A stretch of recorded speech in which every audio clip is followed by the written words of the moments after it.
But what is real-time simulation? Real-time simulation is right behavior at the right, not too fast, not too slow. So that means that we want to be able to understand between machines and computer environment what we are sending in and sending out. So a good example, here we see an arc.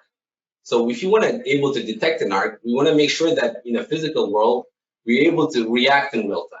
So if you're simulating the arc in a software environment, a fault, for example, we want to relate to trip in real time. So this requires specific hardware and software architecture that allows you to run the simulation. So another example is an airbag, right? So if you want to have a controller of an airbag to deploy when there's an accident, and you detect the accident, you want to deploy the airbag, you want this to happen in real time, at the right time when there's an accident. So we can mimic a behavior that will happen in real life, right? So why behaving at the right time is so important. So some processes require very precise timing. So emergency brake, airbags, short circuit protection, surgery devices, so we can even get into medical stuff. So why simulating at the right time is so important? Part of the system is real, so part is simulated. So like we saw, maybe a protection relay can be real, the grid is simulated. So we need to be able to interact with them in a specific time step manner. The real part has time constant related to physics.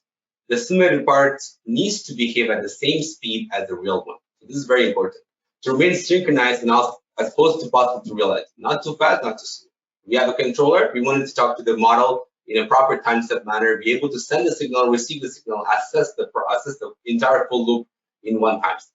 So here we have an example here. So we have a car right here. So we're testing the controller here. So if you have a car, is this a real car? So what we're telling the controller that we're testing, we're telling the car is actually real. You don't need the real car to test it, but the controller will think that the car is real because we're simulating the car in our real-time simulator. So we'll have a model that mimics the digital copy of the car that will, again, talk to the controller through the means of a real-time simulation. So this can apply to a lot of things. So we have a car, we call them again like plant, like we saw it, a power grid, a substation, our airplane. Same concept applies. We have a digital copy of each one of them, and they constantly talk to these controllers and relays in similar ways. So this is an image that shows that this is replaced into a virtual copy.